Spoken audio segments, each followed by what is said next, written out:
하나님 주시는 말씀은 요한복음 10장 7절에서 10절 그리고 14절, 15절 말씀입니다.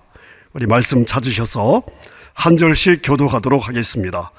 요한복음 10장 7절에서 10절, 14절, 15절입니다.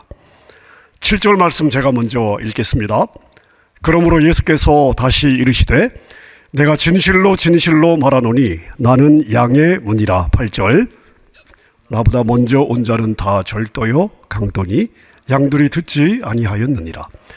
내가 문이니 누구든지 나로 말미암아 들어가면 구원을 받고 또는 들어가며 나오며 꼴을 먹으리라. 도둑이 오는 것은 도둑질하고 죽이고 멸망시키려는 것뿐이요 내가 온 것은 양으로 생명을 얻게 하고 또 풍성히 얻게 하려는 것이라. 14절 제가 읽습니다. 나는 선한 목자라. 나는 내 양을 알고 양도 나를 아는 것 같이. 15절 아버지께서 나를 아시고 내가 아버지를 아는 것 같으니 나는 양을 위하여 목숨을 버리노라. 아멘. 저희가 계속해서 승리하는 교회 4장을 묵상하고 있습니다. 아마 다음 주까지 묵상하면 4장이 끝날 것 같습니다. 자, 악한 영들은 끊임없이 우리 믿는 하나님의 자녀들을 공격하고 있습니다. 우리가 하나님의 자녀로서 마땅히 누려야 될 복, 또 하나님이 우리에게 허락하신 기쁨과 평강을 누리지 못하도록 속이고 있습니다. 어찌하든지 우리를 믿음에서 실족시켜서 주님을 버리도록, 믿음으로 살지 못하도록 영향을 주고 있습니다. 우는 사자처럼 우리를 삼키려고 오늘도 호시탐탐 기회를 노리고 있습니다. 자, 3장에서 우리가 살펴보았듯이 우리가 넘어지고 실족하는 이유는 악한 영 때문이 아니라 기본적으로 우리 육신의 본성 때문입니다. 그래서 우리 육신의 본성을 구원받고 거듭난 우리의 영으로 다스릴 수 있어야 됩니다. 만약 그렇지 못할 경우에 악한 영은 우리 믿는 자들을 넘어뜨리게 될 것입니다. 자, 4장에서는 악한 영이 사람에게 영향을 주는 정도에 따라서 세 가지로 분류하고 있습니다. 저희가 지난 2번 억눌림, 첫 번째 단계인데 이 억눌림에 대해서 살펴보았습니다. 이것은 아마 가장 흔하게 경험하는 공격일 것입니다. 자, 이 억눌림과 원인과 현상에 대해서 저희가 이미 살펴보았기 때문에 제가 길게 설명하지는 않겠습니다. 자, 그런데 우리가 꼭 기억해야 될 것은 우리가 일상생활에서 이게 내 생각인지 악한 영이 넣어준 생각인지를 잘 분별해야 됩니다. 자, 이 억눌림의 단계에서는 우리가 일상생활을 하는데 결정적으로 지장을 받지 않기 때문에 그냥 아무 느낌 없이 영향을 받으면서도 우리를 내어준 상태에서도 깨닫지 못하고 느끼지 못하고 인식하지 못하고 지나갈 때가 많이 있습니다. 그래서 우리가 더 민감하게 깨어 있어야 되겠습니다. 자, 그런데 이 억눌림의 단계가 이제 지나가고요. 이 억눌림의 단계를 더 가서 더 심각해지면 악한 영에게 더 많이 내어주어서 악한 영이 그 사람을 더 많이 장악을 하게 되면 사로잡히는 단계까지 나아가게 되는데, 자, 사로잡히는 단계까지 나가면 이 사람은 정상적인 생활이 불가능해지는 상태가 됩니다.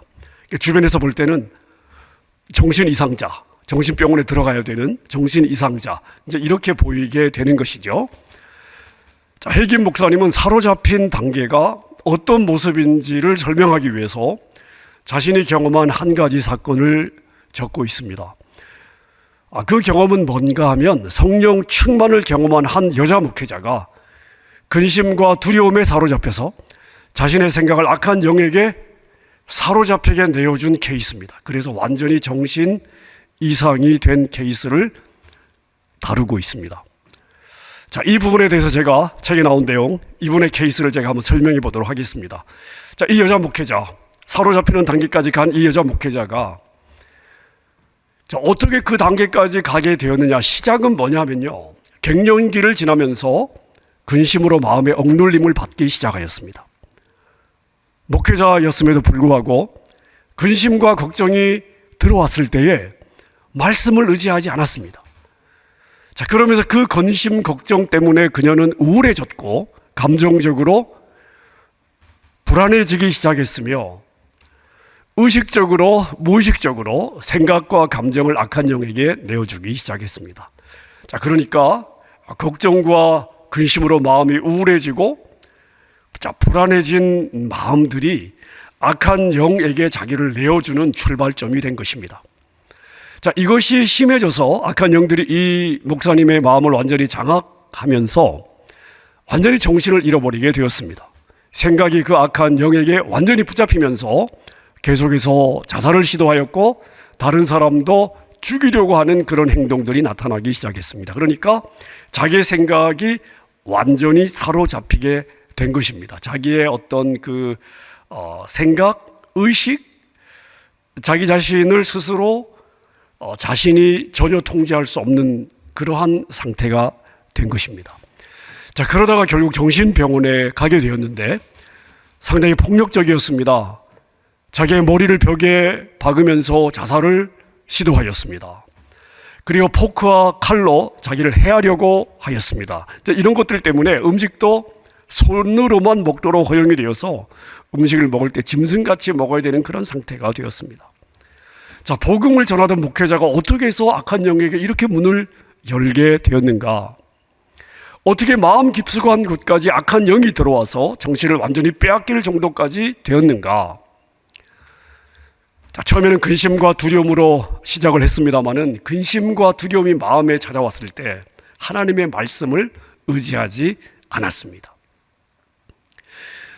그리고 자신의 상황과 그 상황에 반응하는 자기의 감정에 빠져버린 것입니다. 여러분, 말씀이 아니라 감정에 충실한 것은 악한 영에게 자신의 마음을 활짝 열어놓는 것과 같습니다.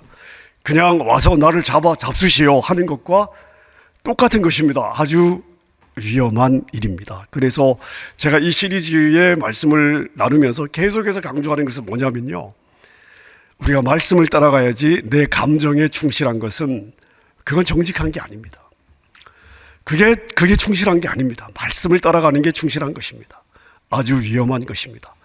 자, 그래서 해김 목사님은 이 책에서 강력하게 강조하고 있습니다. 악한 영이 자신을 주관하도록 허락하지 않는 한 악한 영은 어떤 방법으로도 믿는 자들을 주관할 수 없다.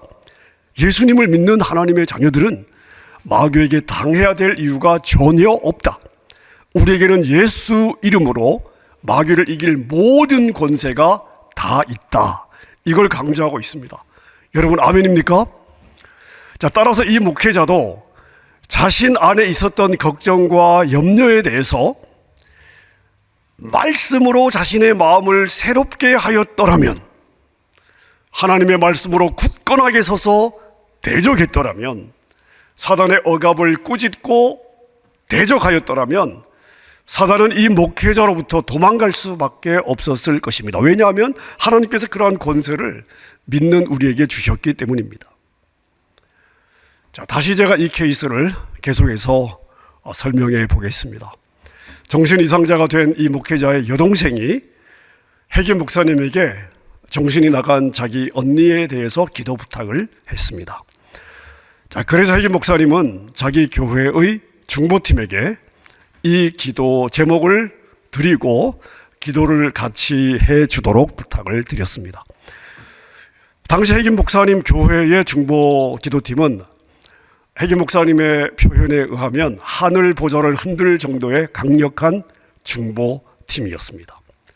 이 팀이 이 기도의 제목을 받아서 정신이 나간 이 목회자를 위해서 열흘 정도 집중적으로 기도하면서 이 목회자의 상태가 호전되기 시작했습니다. 좋아지기 시작했습니다.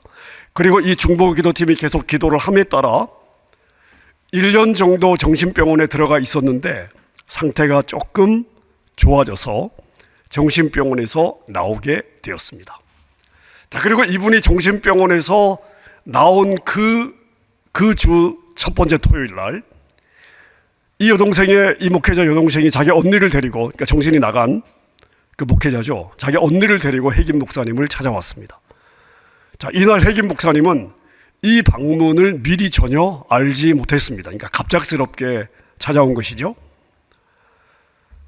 자, 그런데 이날 핵임 목사님이 토요일이니까 주일 예배 준비를 하고 있는데 성령께서 하루 종일 아침부터 계속해서 방언으로 기도를 시켰다고 합니다.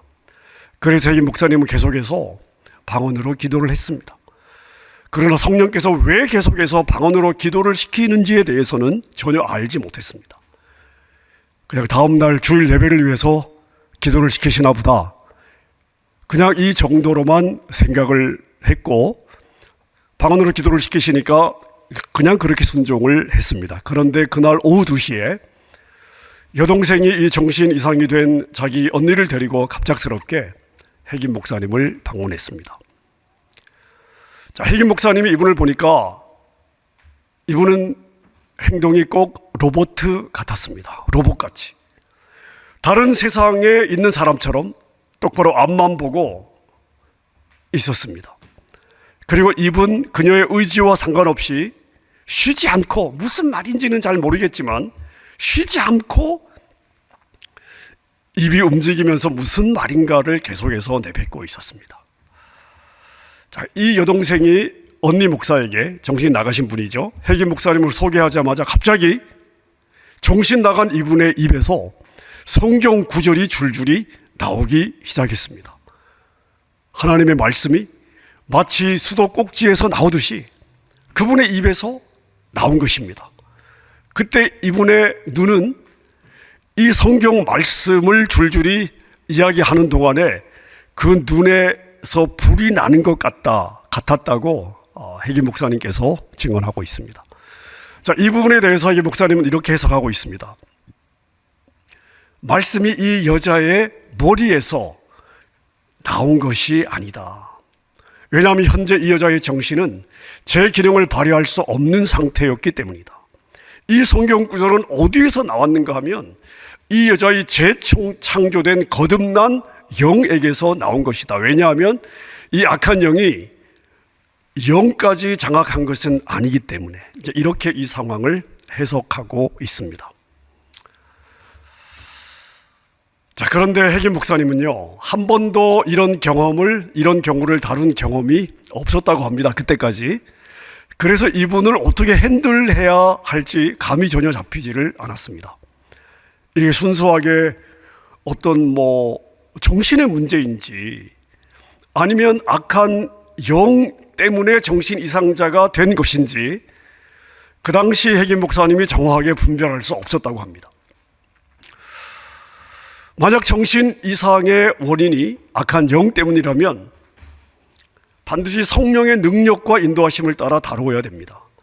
그래서 핵임 목사님은 교회 중보기도팀 멤버 가운데 가장 강력한, 가장 믿을 만한 분에게 같이 와서 기도를 좀 해달라고 요청을 해서 그분이 와서 같이 핵임 목사님 부부와 그 중보기도팀 멤버가 함께 기도하기 시작했습니다. 이 목회자를 어떻게 다뤄야 되는지 방법을 알려달라고 2시간 이상 기도에 집중을 했습니다.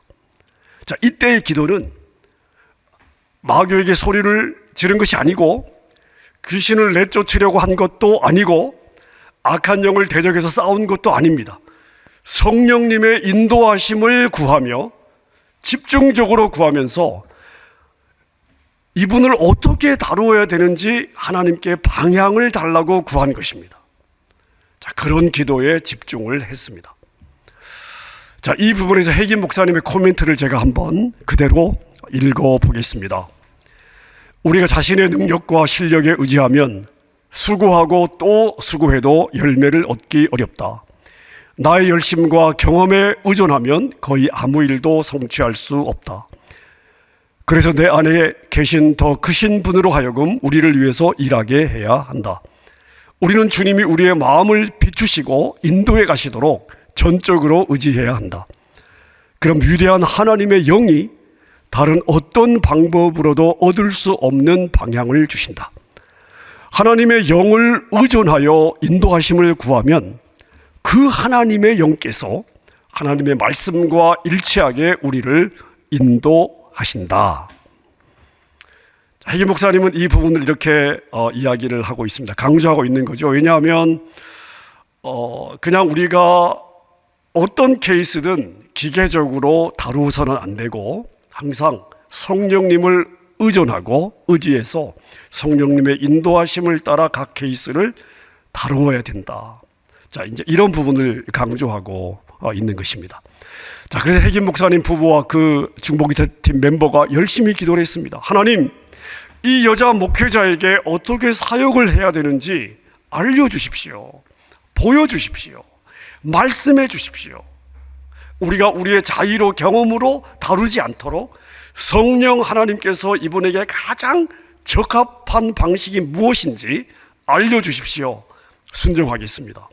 자, 이렇게 기도할 때 성령의 기름 부으심이 해김 목사님에게 임하면서 하나님께서 방향을 주십니다. 가서 그 여자 앞에 서서 이 더러운 영아, 이 여자에게서 나올 것을 예수의 이름으로 명한다 라고 이야기해라. 자, 이 말씀을 받았습니다. 자, 근데 이때까지만 해도 해김 목사님에게 이런 일을 이렇게 다뤄본 경험들이 많지 않았기 때문에 이 정신 나간 여자 앞에서 그 이야기를 하는 것이 쉽지 않았다고 합니다. 그래서 주저하고 있는데 성령의 꾸지람을 듣습니다. 꾸지람을 듣고 그 다음에 이제 순종을 합니다. 예수 그리스도 이름으로 명한다. 더러운 귀신들아, 이 여자에게서 나오너라. 자, 그런데 순종했습니다. 그리고 대적과 축사 명령을 했습니다. 기도를 했습니다. 자, 했음에도 불구하고 이 여자에게서 달라진 것이 하나도 없는 것입니다. 올 때와 마찬가지로 이렇게 볼 때 그 행동이나 달라진 것이 하나도 없는 것입니다. 자, 여기서 해김 목사님의 설명을 우리 다시 한번 들어보겠습니다. 나는 믿음의 명령이 성령님의 지시와 감동으로 말해진 것을 알았고 그 여자가 해방받은 것을 알았습니다. 성령님께서 하라고 하신 것을 순종하면 반드시 응답을 받습니다. 변화가 당장 눈앞에서 보이지 않아도 성령님은 이미 역사하신 것입니다. 우리는 이것을 믿어야 합니다. 이 여자의 경우와 같이 본인의 동의나 협조를 구할 수 없는 경우가 있습니다. 이처럼 다른 사람의 삶에서 역사하는 마귀의 역사를 다뤄야 할 때는 반드시 성령님의 인도하심을 받아야 합니다.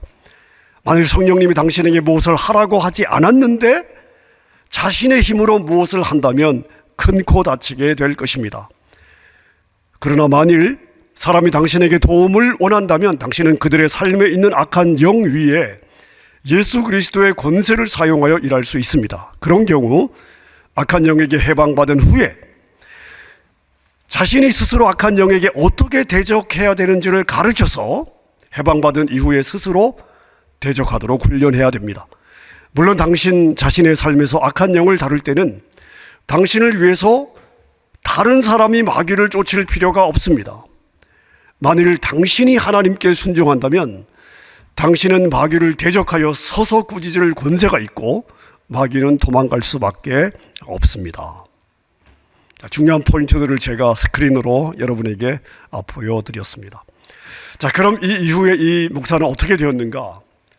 자, 토요일날 축사 명령을 받고 자유롭게 해방이 되었습니다. 그러나 집으로 돌아갈 때 아무런 변화가 없었습니다. 똑같은 행동을 집에 가서도 아무런 변화가 없었습니다. 자, 그리고 이틀 뒤에 월요일 동생에게서 이틀 뒤 월요일 이분의 동생에게서 연락이 왔습니다. 목사님, 우리 언니가 처음 정신 이상이 올 때와 같이 그런 반응을 보이고 있습니다. 포악한 공격을 지금 받고 있는 것 같습니다. 자, 이 경우는 어떻게 해석하시냐면요, 토요일 오후에 귀신에게 나가라고 명령했고 그 귀신은 자기가 나가야 된다는 것을 알고 있었기 때문에 그 귀신이 나가는 과정에서 나타나는 현상이다, 이렇게 설명하고 있습니다. 그래서 해김 목사님은 이렇게 대답을 했습니다. 마귀는 그가 나가야 된다는 것을 알고 있습니다. 그래서 나가는 과정에서 자기를 드러낸 것입니다. 염려하지 마시고 잠시 기다리면 괜찮을 것입니다. 자, 그리고 정말 그렇게 되었습니다. 귀신이 나간 즉시 이 여자의 마음이 회복이 되었고 예전과 같은 사람이 되었습니다. 그리고 주님과 동행하는 영적인 삶으로 다시 회복이 되었습니다. 하지만 그 정신을 완전히 빼앗겼던 그동안 한 2년 반 동안의 일은 그 기억 속에 전혀 남아 있지 않았다. 자, 이렇게 이야기를 하고 있습니다. 자, 제가 여기까지 이 케이스에 대한 설명을 드리고요. 저희가 이런 케이스들을 저희가 접하면서 이런 케이스들이 있었구나. 자, 이게 중요한 것이 아니라 여기서 우리가 어떤 부분을 생각해야 될까? 제가 포인트들을 몇 가지로 한번 여러분들의 이해를 돕기 위해서 정리해 보았습니다. 자, 첫 번째 포인트입니다. 해김 목사님이 오늘 케이스를 다루는 모습을 통해서 제가 배운 것은 뭐냐면요, 악한 영 때문인지 아니면 정신적인 문제 때문인지 정확하게 분별하기 어려운 경우에 성급하게 귀신을 쫓아내려고 하지 마라, 대적하려고 하지 마라. 대신 어떻게 다루어야 되는지를 놓고 성령님께 집중해서 구해서 성령님의 인도하심을 따라 다루어야 된다. 자, 이 부분 첫 번째 포인트입니다. 자, 두 번째 포인트입니다. 악한 영이 우리 사람에게 영향을 미칠 때, 자, 대부분은 억눌림의 수준입니다. 하지만 오늘 케이스처럼 사로잡히는 수준까지 갈 수도 있습니다. 아주 드문 케이스죠. 하지만 가능한 케이스입니다. 제가 오늘 요한복음 10장의 본문을 읽었습니다. 오늘 본문을 보면요, 예수님은 자신을 양의 목자, 선한 목자로 소개하고 있습니다.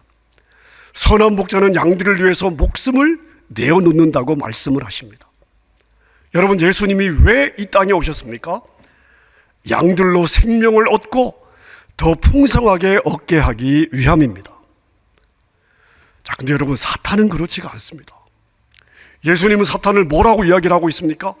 사탄은 도적이다, 사탄은 절도다, 강도라고 말씀하고 있습니다. 여러분, 도적, 절도, 강도의 특징은 무엇입니까? 가만히 들어와서, 내가 알지 못하는 때에 가만히 들어와서 내 것을, 내가 가지고 있는 좋은 것들을 빼앗아가는 특징이 있습니다. 자, 다시 말씀드리면, 여러분, 내가 주님의 양 아닙니까? 내가 양의 목자 되신 주님을 신뢰하지 않으면, 그리고 내 마음이 상황에 휘둘리면, 그리고 그 상황 때문에 근심하고 걱정하고 염려한다면, 자, 그 다음은 우리는 우리의 도적이요, 절도요, 강도인 사단에게 밥이 되기가 쉽다는 사실입니다. 자, 그 시작은 억눌림으로 시작이 될 수 있지만 사로잡히는 수준까지 갈 수도 있다는 것을 우리가 인식하고 있어야 되겠습니다. 그래서 우리가 어떻게 해야 됩니까? 항상 깨어 있어야 된다. 생각을 분별해라. 생각을 분별해라. 내 생각을 내가 생각하고 있다고 내 생각이라고 다 생각하지 말고 내 생각을 질문해 봐라. 이게 내가 원하는 생각이냐, 하나님이 원하는 생각이냐, 하나님의 말씀은 지금 나의 생각에 대해서 뭐라고 말씀을 하시는가? 하나님이 크신가, 아니면 내가 지금 나에게 근심과 걱정을 주고 있는 이 상황이 더 큰가? 자, 이런 부분들을 우리가 생각해 봐야 되겠습니다. 자, 이것이 자연스럽게 세 번째 포인트로 연결이 되겠는데요. 자, 여러분, 악한 영이 사람에게 영향을 미치는 통로가 무엇일까? 한번 생각해 보십시오. 저희가 지난 2주간 살펴보았던 억눌림을 받았던 여러 경우들, 또 오늘 사로잡힘을 받았던 오늘 같은 케이스의 경우, 악한 영이 들어오는 가장 보편적인 통로가 무엇입니까? 걱정, 근심, 염려, 두려움입니다. 사실 우리가 살면서 근심, 걱정, 염려, 두려움이 없는 사람이 어디 있겠습니까? 늘 한켠에는 자리 잡고 있는 것이죠. 아니, 근심, 걱정, 염려, 두려움 없는 사람 있어라고 여러분 우리가 말하고 싶을 정도 아닙니까? 자, 그런데 그렇게 우리 인간의 어떤 연약함 때문에 보편적으로 우리 모두가 가질 수 있는 그런 연약함이 바로 악한 영들이 우리에게 들어오는, 우리에게 영향을 미치는 통로가 된다는 것입니다. 대단히 특별한 뭔가를 통해 들어오는 게 아니에요. 가장 보편적으로 우리가 가지고 있는, 가장 보편적으로 대부분의 사람들이 쉽게 가질 수 있는, 그냥 자신의 생각의 일부로 가질 수 있는 그런 연약함을 통해서 악한 영들이 역사한다는 사실입니다. 여러분, 그래서 제가 늘 강조합니다마는 근심, 걱정, 염려, 두려움은 누구에 대한 불신이다? 하나님에 대한 불신입니다. 불신의 표현입니다. 내가 어떤 상황 앞에서 근심하고 걱정하고 염려하고 두려워한다는 것은 그럴 수 있습니다. 하지만 계속 그렇게 내가 그 생각들을 붙들고 살아간다는 것은 결국 어떤 의미가 되냐 하면, 하나님, 당신은 나의 하나님이 아닙니다. 당신은 이런 문제에 대해서 나에게 아무런 도움이 되지 않습니다. 난 당신을 신뢰하지 않습니다. 그래서 나는 근심하고 걱정하고 염려하고 두려워하는 것을 선택합니다. 그런 의미가 될 수 있는 것입니다. 하나님의 자녀들이 하나님을 인정하지 않고 신뢰하지 않는다. 여러분, 악한 영들의 입장에서는 이거 정말 완전히 밥 아닙니까? 자, 그래서 사소한 일이든 심각한 일이든 나그네의 삶을 살아가는 저와 여러분들의 이 땅의 삶은 근심, 걱정, 염려, 두려움이 끝일 날이 없는 그러한 삶입니다. 하지만 그럴 때마다 항상 우리는 무엇을 선택해야 됩니까? 믿음을 선택하고, 그럴 때마다 하나님을 더 의지하기로 선택하고, 내가 가진 모든 문제보다 하나님이 더 크신 분임을 내가 인식하고 하나님을 붙잡고 우리가 간다면 악한 영들이 우리에게 틈탈 그런 여지를 우리가 주지 않고, 늘 어렵고 또 부족한 우리의 연약한 부분들이 있다 할지라도 그런 가운데서도 우리는 믿음으로 살아낼 수가 있을 것입니다. 자, 네 번째 포인트입니다. 네 번째 포인트. 자, 우리 인간은 영과 혼과 육으로 구성되어 있습니다. 오늘 우리가 다룬 사로잡힘의 경우에는요, 우리 혼의 영역, 즉 생각과 정신이 완전히 사로잡히는 경우입니다. 하지만 오늘 케이스를 보니까 우리의 거듭난 영은 악한 영의 영향으로부터 괜찮다라고 말하고 있습니다. 사실 이 부분은 제가 핵임 목사님만큼 영적으로 깊지 않기 때문에 옳다 그르다 제가 판단하기는 어려운 부분 같습니다. 여러분, 사실 저도 이 책을 읽으면서 제가 이제 수요일 저녁 말씀을 제가 준비하기 위해서 읽고 또 읽고 제가 이해하려고 노력하고, 또 어떤 부분까지 여러분에게 나눠야 되나, 또 어떻게 좀 더 쉽게 이해할 수 있도록 정리를 해서 나눠야 되나, 이런 고민들을 제가 많이 하면서 책을 읽는데요, 사실 이 책을 제가 읽다 보면 제가 모르는 부분, 경험하지 못했던 부분들이 많이 있습니다. 장로교 가정에서 태어나서 장로교 목사로 목회를 하고 있습니다. 제가 배운 신학으로 해석되지 않는 부분들도 많습니다. 그리고 또 저의 어떤 그런 그 신앙 배경과 신학의 여정들을 보았을 때 제가 경험하지 못한 일들이 거의 대부분입니다. 하지만 이러한 내용을 접했을 때요, 저는 제가 모르는 내용을 접했을 때, 제가 경험하지 못했던 내용들을 접했을 때, 이건 아니야, 그럴 리가 없어, 이건 말도 안 돼, 저는 이렇게 판단하지 않습니다. 대신에 이분은 이런 경험을 하셨구나, 이분이 자기의 경험을 적고 있기 때문에 그 경험을 제가 부인할 수 없는 거 아닙니까? 그리고 이분은 이런 경우를 이렇게 해석하는구나, 이렇게 저는 생각하고요. 일단 제 머릿속에 입력을 해둡니다. 왜냐하면 저도 배워야 되니까요. 제가 지금까지 배워온 게 다가 아니기 때문에. 여러분의 지금까지의 경험과 신앙생활로 다 이해가 되지 않을 경우에 말이 안 돼, 그럴 리가 없어, 자, 이렇게 생각하지 마시고요. 이건 그분의 경험이고 이런 케이스를 이분은 이렇게 해석하는구나 하고 여러분의 지식 한켠에 가져다 놓으면, 여러분이 살아가면서 이 부분이 분명하게 이해가 되는 그런 때가 올 수도 있고, 여러분의 삶의 어떤 여정 가운데 이 지식이 여러분에게 굉장히 중요하게 쓰임 받을 때가 있을 수도 있습니다. 자, 그래서 저는 제가 이 부분을 다 이해하고 설명드리는 것은 아니지만, 제가 잘 모르는 부분에 대해서는 저는 그런 태도로, 그런 마음으로 제가 받고 있습니다. 자, 말씀을 정리하겠습니다. 사랑하는 여러분, 이 책을 통해서 분명히 실존하지만 우리의 눈에 보이지 않기 때문에, 육신의 눈에 보이지 않기 때문에 우리가 인식하지 못하고 살았던 영적 세계와 영적 원리들에 대해서